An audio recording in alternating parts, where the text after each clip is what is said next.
Hello everyone, welcome back to my channel. और आप सभी को मालूम है कि कल लोक सेवा आयोग ने एमपीपीएससी प्रारंभिक परीक्षा 2026 का नोटिफिकेशन जारी कर दिया है। और इसमें जो नई बात देखने को मिली है वो है नेगेटिव एवैल्यूएशन, नकारात्मक मूल्यांकन। अब इस नकारात्मक मूल्यांकन से बचने के लिए आपको कौन सी रणनीति अपनानी चाहिए, कौन से टॉपिक पढ़ने चाहिए, क्या क्या आपको छोड़ना है, कितने क्वेश्चंस अटेम्प्ट करने हैं, ये सब चीज़ों के ऊपर अपन डिटेल में आज एनालिसिस करने वाले हैं।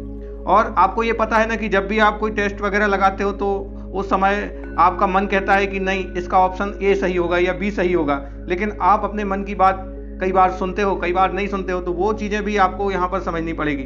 जैसे आपको पता है ना कि गीता में अध्याय 6 का जो श्लोक नंबर 35 है, वो क्या कहता है कि अभ्यासेन तु कौन्तेय वैराग्येण च गृह्यते। दैट मीन्स आपको जो है निरंतर अभ्यास करना पड़ेगा और अपने मन को बस में आप तभी कर सकते हो, है ना।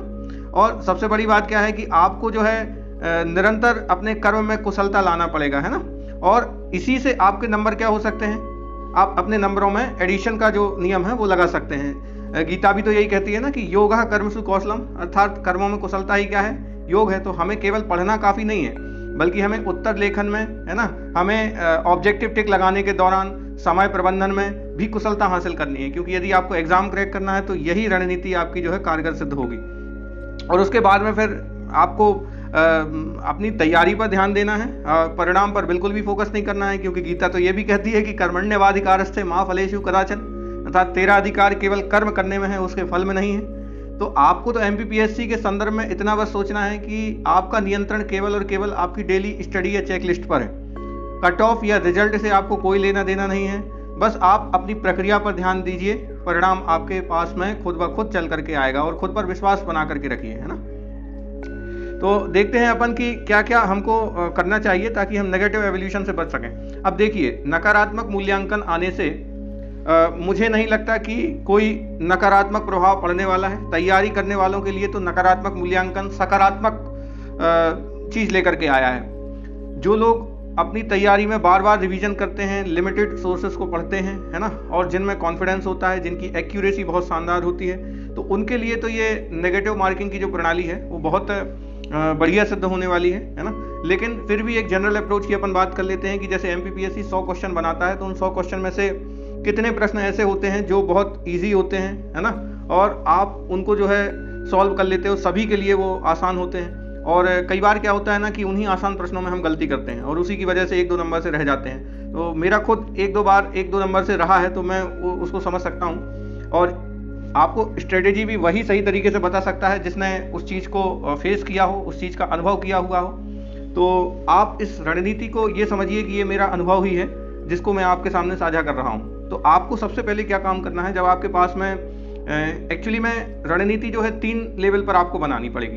पहली रणनीति तो ये है कि आप जब तैयारी कर रहे हैं उस दौरान आपको कौन कौन से सोर्सेज से पढ़ाई करनी है ना, और उसमें भी क्या है कि कौन कौन से टॉपिकों को ज़्यादा वरीयता देनी है। तो एक तो वो है कि तैयारी के दौरान आपको क्या क्या रणनीति अपनानी है। फिर दूसरा ये है कि जब आप टेस्ट पेपर लगाते हो या अभ्यास करते हो तो उस दौरान आपको क्या क्या सावधानियाँ रखनी चाहिए या उस दौरान आपको जो है क्या रणनीति बनानी चाहिए।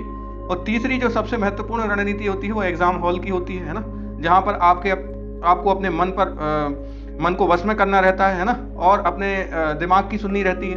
और वहाँ पर आपका वही ज्ञान काम में आएगा जिसको आपने बार बार रिवाइज किया हुआ होगा, है ना। तो ये चीज़ आपको ध्यान में रखनी है। तो 3 लेवल पर एक्चुअली में हमको काम करना है। अब आप देखिए कि जब आपके पास में क्वेश्चन पेपर आता है, पहले हम एग्जाम हॉल की जरा चर्चा करें। जब आपके पास में क्वेश्चन पेपर आता है तो आपको जो है 100% आपको जो है सबसे पहले क्या काम करना है मैं आपको बता देता हूँ। सबसे पहले तो आप ये देखिए कि आप 100% कॉन्फिडेंट किस प्रश्न के उत्तर को देने में है ना। तो आप कॉन्फिडेंट जो है वो किस प्रश्न के उत्तर को देने में पूरी तरह से श्योर हो, है ना। आपको जो है बिना ऑप्शन देखे उसका उत्तर यदि पता है, तुरंत उत्तर आपके दिमाग में क्लिक कर गया है, दैट मीन्स आपने उसको बहुत अच्छे से रिवाइज किया है, आपने उसको बहुत अच्छे से पढ़ा है। और इन प्रश्नों के लिए हमको क्या करना है, प्रश्न देखते ही हमको पहली चीज तो उत्तर पता चल जाएगी, हमें विकल्प देखने की आवश्यकता नहीं है। तो हम ऐसा कर सकते हैं कि उन विकल्प को क्या करें, हाइड करके रखें। और हमें शुरुआती जो 60 से 70 मिनट है वो हमें केवल इसी में देने हैं। और इसका लक्ष्य क्या होगा, इसका लक्ष्य है कि हमें आधार अंक को सुनिश्चित करना है।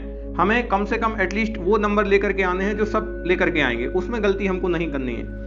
इस बात का बहुत ध्यान रखिएगा। तो ये फिल्टर टेक्निक के माध्यम से हम सबसे पहले तो उन प्रश्नों को फिल्टर में सबसे ऊपर निकाल लेंगे जो हमसे बहुत अच्छे तरीके से आते हैं, हमने बहुत अच्छे से रिवीजन किया है। और आप कोई भी तैयारी करने वाला जो बच्चा होगा ना, उसको 50 से लेकर के 55 क्वेश्चन तो इसी लेयर 1 में आपके अलग हो जाएंगे। अब होता क्या है कि इन्हीं 50 से 55 प्रश्नों में हम कई बार गलती कर देते हैं, तो कहाँ पर गलती नहीं करनी है वो भी मैं आज आपको बताऊंगा।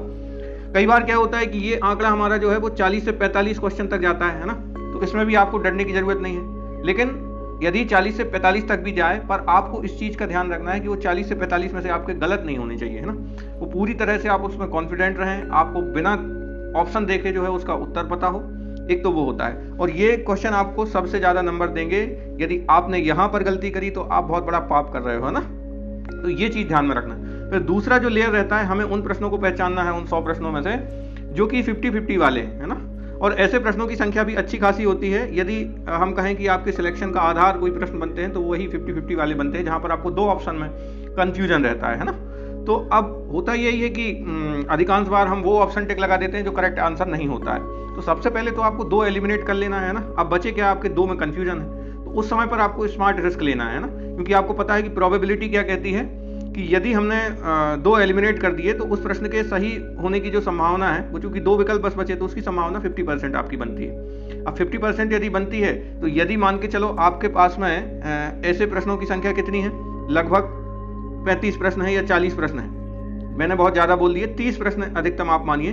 तो 30 प्रश्न में से यदि आपके पास में 50% सही होने की प्रोबेबिलिटी है, तो ऐसा हो सकता है कि 15 क्वेश्चन आप उसको सही करें और 15 क्वेश्चन आप उसको गलत करें। अब यदि 1/3 नेगेटिव मार्किंग है, तब भी आपको यहाँ पर प्रॉफिट ही होना है, तो आपको रिस्क लेना ही पड़ेगा। और ये गणितीय जोखिम जो है, जोखिम प्रबंधन जो है, कैलकुलेटेड मैथमेटिकल रिस्क जो है, वो आपको यहाँ पर सिलेक्शन दिलाएगा। तो 40 से 45 क्वेश्चन जो आपके सरल वाले थे उसमें आपको गलती नहीं करनी है, और यहाँ पर आपको कैलकुलेटेड रिस्क लेना पड़ेगा। अब हम तीसरे वाले प्रश्नों की तरफ आते हैं, जहाँ पर आपको कई बार ऐसा होता है कि हमें 4 विकल्पों में से केवल 1 विकल्प बस हम एलिमिनेट कर पा रहे हैं। अब उसके सही होने की पॉसिबिलिटी कितनी होगी, 33% होगी। ऐसे प्रश्नों को तो आप लगाएं या ना लगाएं, बात एक ही है। लेकिन फिर भी मैं ये कहूँगा कि यदि आपने 40 से 45 प्रश्न वहाँ सही कर दिए हैं, और यहाँ पर आपने जो है यहाँ पर आपके जो है 15 से 20 क्वेश्चन आपने यहाँ पर सही कर दिए हैं, तो आपको जरूर इसमें रिस्क लेनी पड़ेगी। लेकिन यदि आपने वहाँ पहले वाले सेक्शन में 50 से 55 क्वेश्चन सही किए, और ये आपका स्कोर जो है सेकंड वाली लेयर को मिला करके आप 80+ ऑलरेडी आप पहुंच रहे हो, तो ऐसी स्थिति में मैं आपसे यही कहूंगा कि आप जो है यहाँ पर अधिक रिस्क ना लें। यहाँ पर 7-8 प्रश्न यदि आते भी हैं तो आप वहाँ पर क्या करिए कि कुछ प्रश्नों में आप रिस्क ले सकते हो जहाँ पर आपको लगता है कि ये सही हो सकता है। तो ये चीज़ है जिसका अच्छा। अब चौथी कैटेगरी क्या है, चौथी कैटेगरी ये है कि हमें कुछ क्वेश्चंस के आंसर बिल्कुल भी पता नहीं होते, और ऐसे क्वेश्चंस की संख्या लगभग 10 के आसपास तो जाएगी। तो अब ये जो 10 प्रश्न हैं, इनका हमें बिल्कुल भी नहीं पता है, इसमें उच्च गलती की संभावना है, तो इनको तो टच भी नहीं करना है ना। इन प्रश्नों को तो बिल्कुल भी आपको टच नहीं करना है, आपको अपने अंक बचाना है, नेगेटिव मार्किंग जहाँ से होती है। ये लालच जो है ना, ये जो ग्रीड है, वो आपको कई बार नेगेटिव पॉइंट्स आपको दिलाती है, और इसकी वजह से आपका जो है एग्जाम कई बार क्रैक नहीं हो पाता है। तो ये चीज़ हमको बहुत ध्यान रखनी है। तो फिल्टर करना है, स्मार्ट फिल्टरिंग हमारी होनी चाहिए, और जोखिम प्रबंधन, जोखिम भी लेना पड़ेगा हमें, उसका मैनेजमेंट सही तरीके से करना है, तभी आप अधिक से अधिक स्कोर गेन कर पाओगे। अब हम एक बात करने वाले हैं एक ओपन सीक्रेट स्ट्रेटेजी के बारे में, जो कि है गोल्डन ट्रायंगल। आपको पता है कि एमपीपीएससी प्रारंभिक परीक्षा में लगभग 5 यूनिटें जो है एमपी से संबंधित हैं।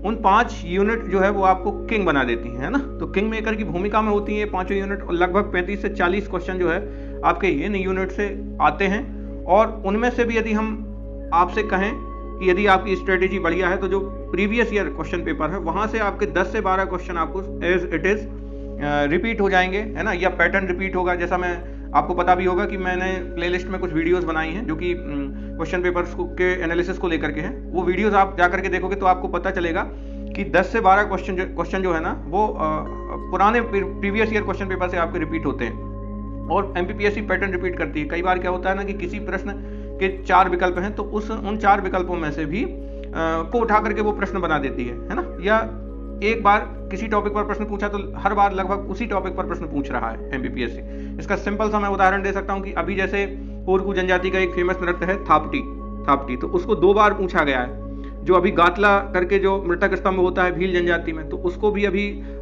फूड सेफ्टी ऑफिसर के एग्जाम में भी पूछा गया, आरटीई के एग्जाम में भी पूछा गया। तो ये चीजें आपकी बार बार क्या हो रही हैं, रिपीट हो रही हैं, है ना। तो इस पर आपको ध्यान में रखना है। पद्मश्री आप देखिए, पद्मश्री से क्वेश्चन रिपीट हुए हैं ना। एमपी के 5 लोगों को पद्मश्री मिला है, और आप बिलीव नहीं करोगे उन 3 जिनको मिला है, हरचंदन सिंह भट्टी, और 2 नाम और आपका बुधेंद्र कुमार जैन, और एक नाम और है जगदीश जोशीला। तो इनके नामों को ऑलरेडी एमपीपीएससी ने पूछ लिया है। अब बचे जो 2 नाम हैं वो एमपीपीएससी प्री में डेफिनेटली आपको देखने को मिलेंगे, उनमें से कोई ना कोई एक नाम पूछा जाएगा। तो ये भी आपको समझना पड़ेगा कि ये सीधे के सीधे किंग मेकर की भूमिका निभाएंगे ये क्वेश्चन। तो 10 से 12 क्वेश्चन आपको यहाँ पर क्या करना है, करेक्ट कर लेना है। फिर उसके बाद में आपके लिए जो सबसे डिफिकल्ट होने वाला है सेक्शन, वो है आपका आईसीटी, है ना, इंफॉर्मेशन और कम्युनिकेशन टेक्नोलॉजी। और यहाँ पर आपको हाई स्कोर गेन करना है। यहाँ पर आपके डायरेक्ट क्वेश्चन आते हैं, और अभी आप देखिए उसका जो ट्रेंड बना है एमपीपीएससी का, वो artificial intelligence, data computing, cloud computing, edge computing, quantum computing, यहाँ से ज़्यादा क्वेश्चन पूछे जा रहे हैं, डीप लर्निंग से, री-इन्फोर्समेंट लर्निंग से, है ना। तो इन पर आपको ज़्यादा ध्यान देना है। टोपोलॉजी से भी अभी क्वेश्चन पूछे गए थे। तो आईसीटी के कुछ गिने चुने टॉपिक हैं, और साइबर सिक्योरिटी तो उसका बहुत ही फेमस टॉपिक रहा है। ईमेल से क्वेश्चन आते हैं, है ना, आपका जो है इंटरनेट से क्वेश्चन आते हैं। तो इन टॉपिक्स को आपको बहुत अच्छे से कवर कर लेना है। ई गवर्नेंस के ऊपर क्वेश्चन आते हैं, रोबोटिक्स के ऊपर क्वेश्चन आते हैं। तो अभी हम नीचे डिस्कस भी करेंगे कि कौन कौन से टॉपिकों पर आपको विशेष ध्यान देना है।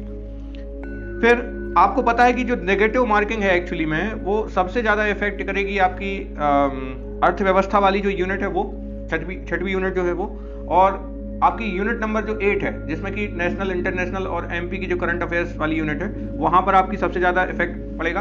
और इंफॉर्मेशन और कम्युनिकेशन टेक्नोलॉजी वाली यूनिट, जहाँ से क्वेश्चन अक्सर गलत होते हैं। तो यहाँ पर यदि आपने बहुत अच्छा स्कोर गेन कर लिया तो आपको सिलेक्शन को कोई नहीं रोकने वाला, है ना, क्योंकि आप ऑलरेडी एमपीजी के यदि आपका स्ट्रॉन्ग है तो 35 से 40 क्वेश्चन आप वहाँ पर करोगे, प्रीवियस ईयर क्वेश्चन पेपर के साथ में आप वहाँ पर स्कोर गेन कर पाओगे। आईसीटी में बढ़िया कर लीजिए, आयोग और करंट अफेयर्स में बढ़िया कर लीजिए। यहीं पर जो है अंतर क्रिएट होगा, आप देख लीजिएगा। फिर इसके बाद में मैंने आपको अभी बताया कि एक रिवर्स इंजीनियरिंग करके चीज़ है, जिसमें कि PYQ जो है वो बहुत इंपॉर्टेंट आपके हो जाते हैं। होता क्या है कि जैसे एमपीपीएससी के किसी पेपर में कोई क्वेश्चन पूछा गया है, तो उस क्वेश्चन के जो विकल्प हैं उनसे भविष्य के प्रश्न आपके बन जाते हैं, फ्यूचर के क्वेश्चन बन जाते हैं। तो इस पर आपको बहुत अच्छे से काम करना है, और पेपर में विकल्पों का भी विश्लेषण करना है, क्योंकि उससे क्या बनते हैं, आपके नए प्रश्न बनते हैं। अब एक चीज़ और है, जब भी आप एग्जाम हॉल में पेपर को लगाते हो तो एग्जामिनर अक्सर ऐसा करता है कि शुरुआत में हो सकता है कि बहुत सरल प्रश्न दे, लेकिन बीच में क्या लगा दे, एक स्पीड ब्रेकर लगा दे। वहाँ पर आपके कठिन प्रश्न आपको मिल जाते हैं। और ये कोई कठिन प्रश्न रहता है और ज़्यादा पढ़ने वाला बच्चा रहता है, तो उसकी ईगो को वो क्वेश्चन हर्ट करता है। उसके दिमाग में यही रहता है कि हम जब तक इसको सॉल्व नहीं करेंगे, हम जब तक आगे नहीं बढ़ेंगे। तो इसके चलते वो टाइम भी उसका चला जाता है ना, और अक्सर उसकी वजह से जो आपके ईजी क्वेश्चन है वो भी आपके क्या हो जाते हैं, गलत हो जाते हैं। तो हमें ऐसे स्पीड ब्रेकर को पहचानना है, जहाँ पर ये लगे तो वहाँ पर अपने आप को ये समझाना है कि ये एमपीपीएससी ने हमको जानबूझ करके यहाँ स्पीड ब्रेकर लगाया है। इस स्पीड ब्रेकर को हमें क्या करना है, बहुत ही आसानी से इसको स्किप कर देना है, और आगे के जो सरल क्वेश्चन है उनको पहले अटेम्प्ट कर लेना है। यदि ये सब आप कर लेते हो तो आपको क्वालिफाई होने से कोई नहीं रोक पा रहा है। फिर इसके बाद में अब हम डिस्कस करने वाले हैं उन टॉपिक्स के ऊपर जो कि सबसे ज़्यादा वेटेज आपको देते हैं। इसमें एमपी स्पेशल है, जिसमें कि 30 से 35 प्रश्न आपके आते ही आते हैं। उसमें भी आप देखिए एमपीपीएससी ने जो 10th यूनिट रखी है प्री की, उसमें मध्य प्रदेश की जनजातियों से संबंधित वो यूनिट है। और इसके अलावा यदि आप देखोगे तो यूनिट नंबर 2 जो है, जिसमें मध्य प्रदेश का इतिहास, संस्कृति और साहित्य दिया हुआ है, वहाँ पर भी मध्य प्रदेश की जनजातीय संस्कृति और जनजातीय व्यक्तित्व से संबंधित आपके प्रश्न पूछते हैं। तो यदि आप इन 30 से 35 प्रश्नों में भी देखोगे तो 10 से 12 प्रश्नों का जो वेटेज है वो आपका मध्य प्रदेश की जनजातियों से संबंधित है। अब इसमें जो विशेष पिछड़ी जनजाति हैं, इनसे लगातार आपके प्रश्न बन रहे हैं। जैसे मैंने पुराने पेपर जब डिस्कस किए थे तो मैंने आपको बताया ना कि आहार अनुदान योजना 3 से 4 बार पूछी गई। एक बार पूछा गया ये आहार अनुदान योजना कब चालू हुई थी, फिर दूसरी बार पूछा गया कि कितनी राशि प्रदान करी जाती है, फिर तीसरी बार पूछा गया कि ये किन किन जनजातीय समुदायों के लिए है। तो ये इससे जुड़े हुए प्रश्न आपके बने। अब उनकी संस्कृतियाँ क्या हैं, है ना, तो जनजातीय कल्चर से संबंधित हमेशा प्रश्न बनते हैं, नृत्य से संबंधित बनते हैं, गायन से संबंधित बनते हैं। अब अभी आप देखिए, एक बार कल्चरल का शायद पेपर था, वहाँ पर पूछा गया था कि जो गायन प्रधान जनजाति है वो कौन सी है, प्रधान जनजाति। और अभी कुछ दिन पहले जो क्वेश्चन आया उसमें पूछा गया कि गायन किस जनजाति से संबंधित है। तो इस तरीके से आप प्रश्न जो है ना एमपीपीएससी घुमा घुमा करके पूछ रही है, आपको ये चीज़ समझनी पड़ेगी।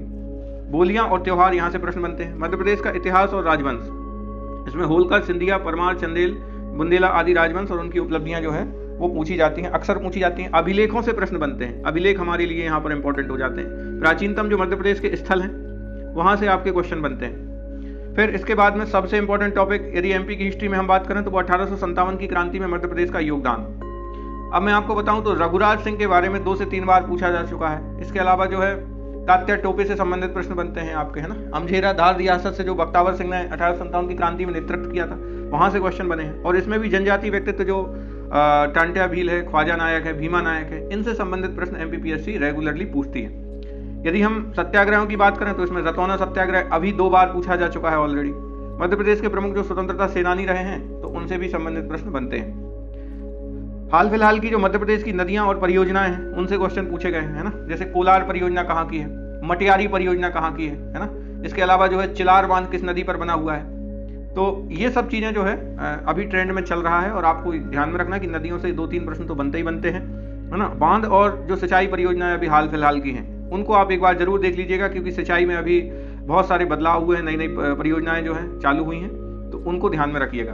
मध्य प्रदेश की पंचायती राज व्यवस्था जो 73वां और 74वां संविधान संशोधन है एमपी के संदर्भ में, वहां से क्वेश्चन बनते हैं। हालांकि यदि हम नेशनल लेवल पर देखें तो जो पंचायती राज सिस्टम है, अभी 2-3 पेपर को जब मैंने डिस्कशन किया तो वहां पर मैंने पाया कि पंचायतों के क्षेत्र में जो एसडीजी गोल्स है ना, सतत विकास लक्ष्य है, उनकी सही जोड़ी से संबंधित एक प्रश्न आया हुआ था। और पंचायतों के जो कार्य हैं, है ना, जो कि आपकी 11वीं अनुसूची में वर्णित है, तो उन कार्यों में से पूछा था कि निम्नलिखित में से कौन सा पंचायतों का कार्य नहीं है। ऐसे 2 प्रश्न लगातार हमें एग्जाम में देखने को मिले, वो मैं आपको बता रहा हूँ। तो ये ट्रेंड आपका बढ़ रहा है और मध्य प्रदेश की पंचायती राज व्यवस्था से तो हमेशा आपके प्रश्न बनते हैं। एक बार पूछा था कि काशी प्रसाद पांडे समिति का संबंध किससे है, तो ये प्रश्न आपके बनेंगे। और पंचायती राज व्यवस्था का भी जो जनजातीय क्षेत्रों में विस्तार है, जिसके लिए जो ईसा एक्ट आपका आया है ना, वो अधिनियम से संबंधित आपके प्रश्न बने हैं, है ना, जिसमें कि ग्राम सभा के पास में क्या होती हैं, सबसे ज्यादा शक्तियां होती हैं, है ना, इस एक्ट के तहत। दिलीप सिंह भूरिया कमेटी की अनुशंसा पर यह अधिनियम आपका बनाया गया था। तो इससे जुड़े हुए प्रश्न पूछे जा रहे हैं। मध्य प्रदेश की जनगणना लिख करके आप रख लीजिए, 3 से 4 क्वेश्चन हर बार पूछे जा रहे हैं, हर बार पूछे जाते रहेंगे, है ना। इसमें कोई भी बदलाव आपका नहीं होना है। तो यदि आपको नेगेटिव मार्किंग से बचना है तो ये 30 से 35 नंबर सबसे पहले आपको यहाँ पर गेन करने पड़ेंगे। और ये आपको कंपटीशन में बना करके रखेंगे, आपको सिलेक्शन नहीं दिलाएंगे, आपको कंपटीशन में बना करके रखेंगे। मध्य प्रदेश की कला और संस्कृति, लोक नृत्य, लोक गायन, मेले और प्रमुख साहित्यकार। साहित्यकारों से आप देखिए हर बार एक ना एक प्रश्न जरूर बनता है ना। साहित्यकारों से हमेशा एक ना एक प्रश्न जरूर बनता है। तो आपको जो है ना, जो प्राचीनतम साहित्यकार हैं, मध्यकालीन साहित्यकार हैं, आपको उनको क्या कर लेना है, अच्छे से तैयार कर लेना है। पर इसको पहले मिटा देते हैं एक बार। तो साहित्यकार आपको क्या करने हैं, तैयार करने हैं, ठीक है।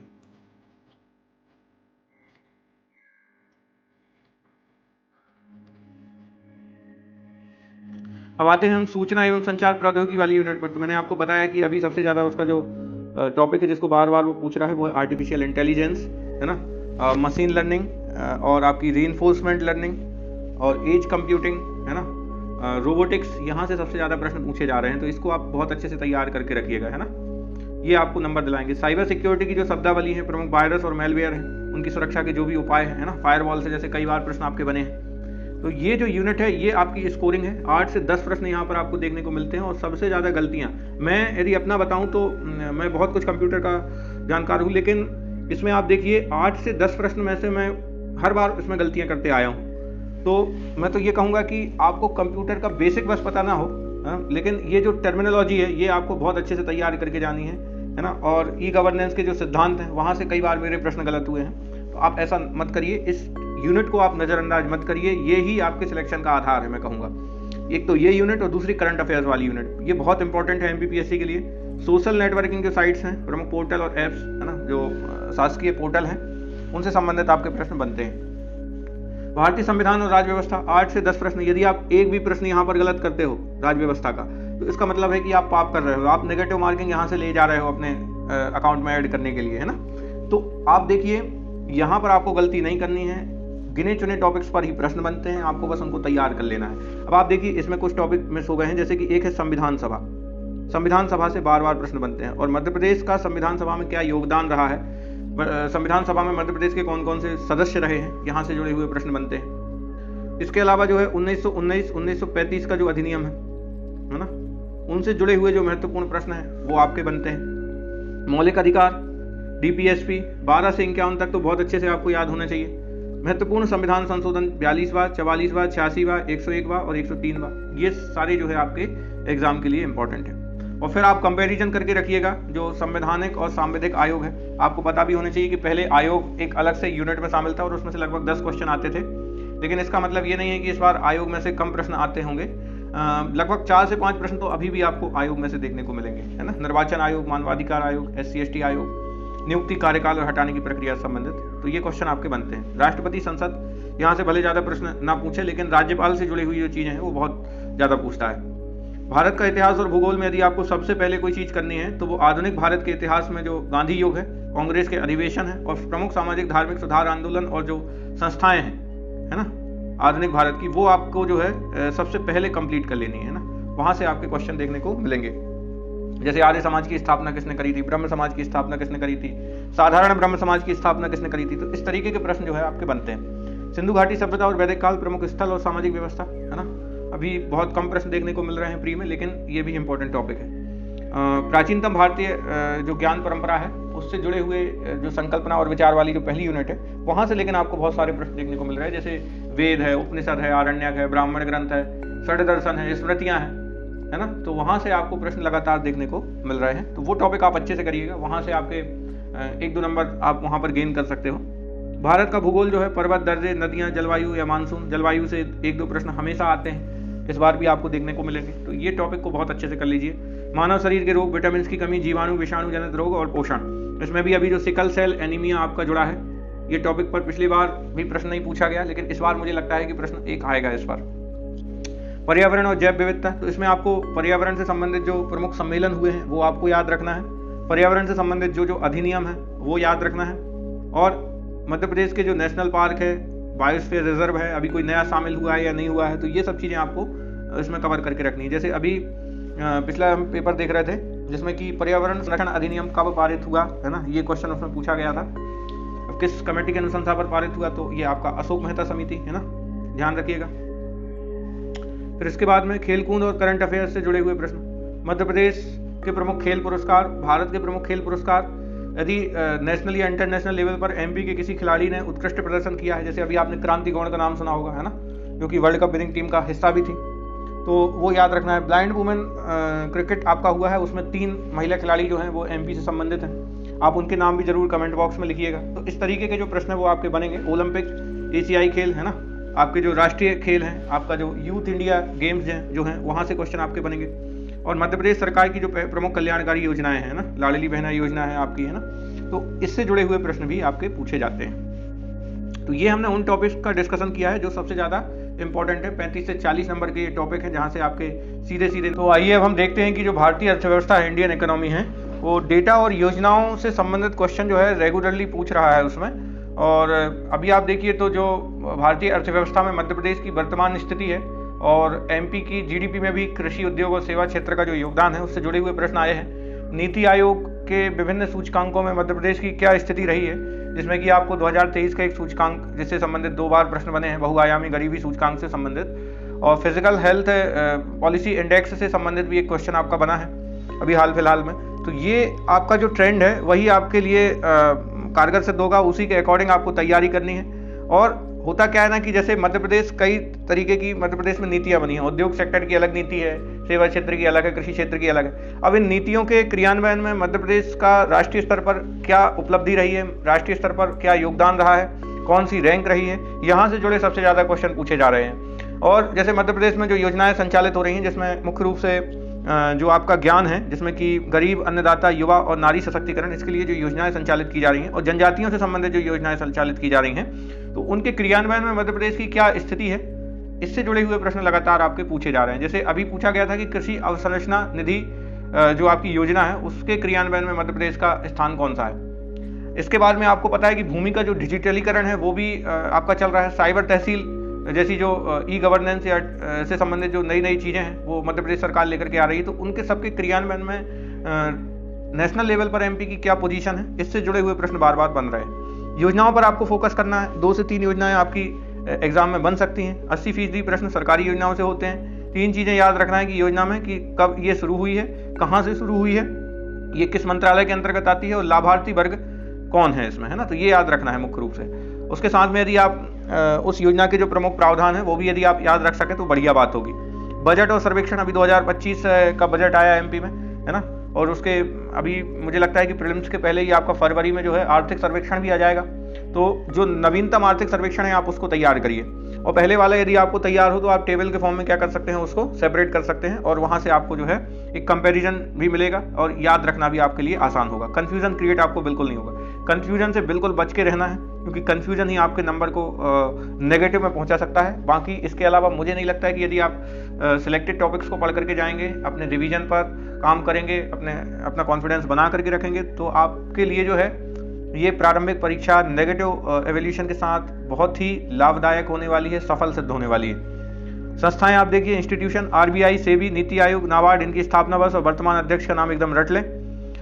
सॉल्विंग ट्रिक क्या है, यदि किसी योजना के उद्देश्य वाला प्रश्न है और विकल्प में गरीब कल्याण, महिला सशक्तिकरण जैसी सकारात्मक बातें हैं और उपयुक्त सभी का विकल्प है, तो 90% चांस है कि उपयुक्त सभी सही होगा। एमपीपीएससी का तो ये ट्रेंड आपका रहता है कि जैसे जो उपरोक्त सभी वाला ऑप्शन है वो अधिकांश बार सही होता है, और इनमें से कोई नहीं वाला जो ऑप्शन है उसकी प्रोबेबिलिटी सबसे कम होती है सही होने की।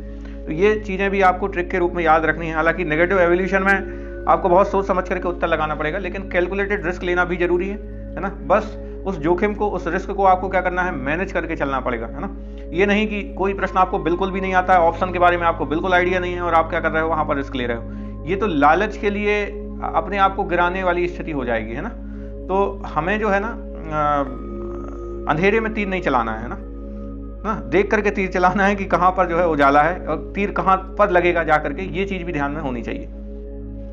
अंग्रेजी अनुवाद, अब देखिए आप कंप्यूटर आईसीटी के क्वेश्चन में कई बार क्या होता है कि हम हिंदी में पढ़ लेते हैं लेकिन अंग्रेजी का फुल फॉर्म अपन नहीं पढ़ते हैं। क्वेश्चन को ध्यान से कई बार ना पढ़ना भी आपके लिए बहुत घातक सिद्ध हो सकता है। सबसे महत्वपूर्ण नियम क्या है कि कंप्यूटर के प्रश्न हमेशा हिंदी और अंग्रेजी दोनों में पढ़े, है ना। हिंदी अनुवाद कई बार क्लिष्ट, जैसे क्लाउड को मेघ लिखना होता है, अंग्रेजी टर्मिनोलॉजी आसान होती है ना, तो वहां से आपको पता चल जाता है। फुल फॉर्म पूछता है, एक दो क्वेश्चन तो इसमें बनेंगे ही बनेंगे। HTTP का पूछा गया, वायरस का पूछा गया है, URL का पूछा गया है, AI का पूछा गया है, और जो कंप्यूटर से संबंधित प्रमुख उपकरण हैं उनके आविष्कारकों के नाम भी आप याद रखिएगा। बेसिक कॉन्सेप्ट, रैम, रोम, मेमोरी, शॉर्टकट कीज, है ना, इनके प्रश्न आपके गलत नहीं होने चाहिए। करंट टेक आपका देखा जाए तो AI जैसे ChatGPT, गूगल जेमिनी, और अभी अपन ने डिस्कस किए भी थे, है ना, कि एक होता है supervised learning, unsupervised learning, reinforcement learning. ये जो नई नई टर्मिनोलॉजी आपकी आ रही है, यहाँ से क्वेश्चन आपके बनेंगे। साइबर सिक्योरिटी, फिशिंग, मेलवेयर, है ना, इनसे जुड़े जो हालिया विकास है उन पर हमको नजर केंद्रित करनी है और ये देखने हैं आपको। फिर इसके बाद में अगर किसी प्रश्न में जैसे जनक का नाम पूछा है और आपको नहीं पता है, तो सबसे प्रसिद्ध नाम जैसे एलन ट्यूरिंग या चार्ल्स बेबेज के बजाय प्रश्न के संदर्भ जैसे AI का जनक जॉन मैकार्थी को ध्यान से आप देखें, है ना, ये भी इंपॉर्टेंट है। करंट अफेयर्स में आपको किस पर ध्यान देना है, तो मध्य प्रदेश और खेलकूद पर ज्यादा जोर देना है ना। MP का करंट अफेयर्स और खेलकूद का जो करंट अफेयर्स है वहां से आपके क्वेश्चन बनेंगे। पद्म पुरस्कार से संबंधित भी प्रश्न आपके बन रहे हैं ना। MP करंट अफेयर्स में भी मध्य प्रदेश के पद्म पुरस्कार, खेल पुरस्कार, एकलव्य विक्रम, द्रोणाचार्य, ये सब चीजें, और मध्य प्रदेश के खिलाड़ी किस खेल से संबंधित है इसे बिल्कुल पक्का कर लें। नियुक्तियां जो है वर्तमान में कौन क्या है, प्रमुख आयोगों के अध्यक्ष, सेना प्रमुख और संवैधानिक पदों पर जो बैठे व्यक्तियों के नाम है वो आपको याद रखनी है। अपॉइंटमेंट्स में आपको बैंकिंग की अपॉइंटमेंट्स पूरी नहीं पढ़नी है ना। आप बैंकिंग का एग्जाम नहीं दे रहे हो, आप सिविल सर्विसेज का एग्जाम दे रहे हो, तो आपको मतलब उसी लेवल के जो भी पद हैं जिनके लिए अभी हाल फिलहाल में अपॉइंटमेंट हुई है, तो वो चीज़ें आपको ध्यान में रखनी है। आप यदि याद रखना भी चाहें तो इंटरनेशनल जो ऑर्गेनाइजेशन है उनके हेडक्वार्टर कहाँ पर हैं और उनमें वर्तमान में कौन किस पद पर नियुक्त हुआ है, यदि उसमें कुछ बदलाव हुए हैं तो वो आप तैयार कर सकते हैं। खेलकूद में आगामी ओलंपिक, एशियाई खेल, क्रिकेट वर्ल्ड कप के आयोजन स्थल और शुभंकर। और मैंने ये देखा है कि जो सीरीज बहुत महत्वपूर्ण नहीं होती क्रिकेट की, उससे जुड़े हुए प्रश्न आपके बनते हैं कई बार। जैसे हम कहें कि वर्ल्ड कप के ऊपर, वुमेन वर्ल्ड कप के ऊपर आपके क्वेश्चन शायद ना बने, लेकिन यदि महिला क्रिकेट टीम ने उसके पहले किसी दूसरी टीम के साथ में एक द्विपक्षीय सीरीज खेली है तो उससे जुड़े हुए प्रश्न बन सकते हैं कि उस सीरीज में मैन ऑफ द मैच किसको मिला है ना, सबसे ज्यादा विकेट किसने लिए हैं। तो ये भी आपको ट्रेंड समझना पड़ेगा MPPSC का और उसके अकॉर्डिंग अपने आप को ढालना पड़ेगा। पुरानी खबरें हमको नहीं पढ़नी है ज़्यादा, केवल 8 से 10 महीने पिछले का करंट अफेयर्स ही आपको उस पर ध्यान देना है, बहुत ज़्यादा पुराना डेटा नहीं देखना है। यदि प्रश्न में किसी अंतर्राष्ट्रीय सम्मेलन का स्थान पूछा और आपको नहीं पता है तो राजधानी शहर जैसे कि पेरिस, नई दिल्ली, जिनेवा जैसे जो उत्तर होते हैं वो सही होते हैं ना। और जैसे आप देखिए अभी रेलवे चयन बोर्ड का मुख्यालय पूछा था तो इसका करंट आंसर क्या था, भोपाल था। अधिकांश आप देखिएगा जैसे मध्य प्रदेश की जो संस्थाएं हैं, जैसे अभी आप देखिए ब्लाइंड वुमेन क्रिकेट एसोसिएशन का हेडक्वार्टर पूछ सकता है ना, क्योंकि ब्लाइंड वुमेन क्रिकेट में MP की 3 महिलाओं ने उसमें टीम में भी शामिल थी वो, तो भोपाल उसका हेडक्वार्टर है। अधिकांश के हेडक्वार्टर आपको भोपाल ही देखने को मिलेंगे, लेकिन इसमें भी आपको सिलेक्टिव अप्रोच अपनानी पड़ेगी, है ना, ये ध्यान रखिएगा। आगे देखते हैं। अब बात करते हैं यूनिट नंबर 8 के उन टॉपिक्स के ऊपर जहां से आपको तैयारी करनी है करंट अफेयर्स की। खेलकूद में आगामी खेल प्रतियोगिताएं, उनके आयोजन स्थल, शुभंकर, है ना, प्रमुख खेल संस्थाओं के हेडक्वार्टर तैयार कर लीजिए। मध्य प्रदेश के खिलाड़ी तैयार कर लीजिए किस खेल से संबंधित हैं, एकलव्य और विक्रम वाले तो सारे तैयार कर लीजिएगा। फिर प्रमुख व्यक्तित्व जिनका निधन हुआ है हाल फिलहाल में, है ना, और बहुत ही ज़्यादा प्रसिद्ध रहे हैं, साहित्य या राजनीति से जुड़े हुए, तब तो और भी इंपॉर्टेंट हो जाते हैं।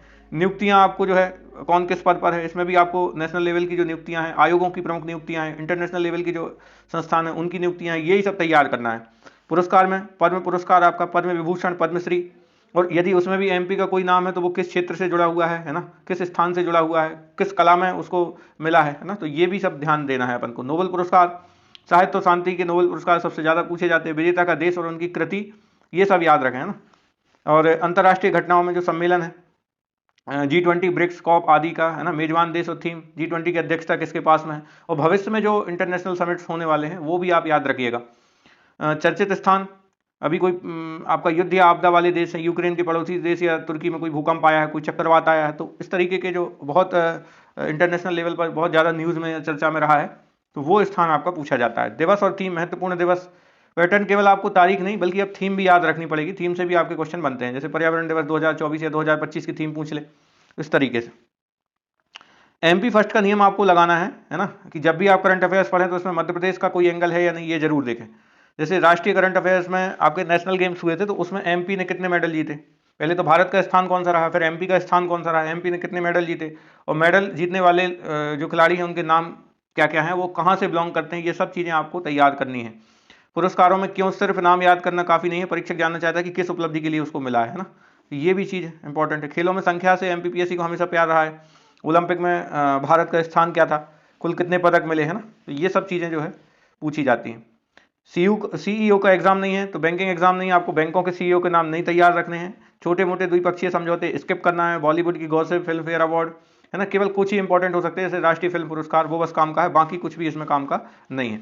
तो आज की ये स्ट्रेटेजी वीडियो आपको कैसी लगी आप जरूर कमेंट करके बताइएगा, और इससे यदि आपको कुछ लाभ होता है तो ये बहुत अच्छी बात है, और मुझे ऐसा लगता है कि इससे बहुत ज़्यादा लाभ होने वाला है, क्योंकि ये स्ट्रेटेजी मैं खुद उसको फॉलो करने वाला हूँ। और ये इसलिए भी ज़रूरी हो जाता है क्योंकि जो नेगेटिव एवोल्यूशन है वो कहीं ना कहीं आप लोगों के लिए एक अवसर बन के आया है, जो तैयारी करने वाले हैं उनके लिए अवसर बन के आया है, क्योंकि अब जो तुक्केबाज है ना वो रेस से बाहर हो जाएंगे। तुक्केबाज क्या करते थे कि वो कुछ लूसेंट वगैरह पढ़ के या बाकी चीज़ें पढ़ के आपके चले जाते थे और 50 से 55 क्वेश्चन उनके सही होते थे, लेकिन उसके बाद जब वो तुक्के लगाना चालू करते थे तो अधिकांश उनके सही जाते थे, और कई बार वो जो है वो गेम में आ जाते थे। तो अब ऐसे लोगों को गेम में आने का अवसर नहीं मिलेगा। जो एक्यूरेट होगा, जिसने बार बार रिवीजन किया हुआ होगा, है ना, जिसने मेहनत करी होगी, उसी का सिलेक्शन एमपीपीएससी प्री में होना है। तो आप सभी का बहुत बहुत धन्यवाद स्ट्रेटेजी वाली ये वीडियो देखने के लिए। मिलते हैं नेक्स्ट वीडियो में, तब तक के लिए आप सभी का धन्यवाद।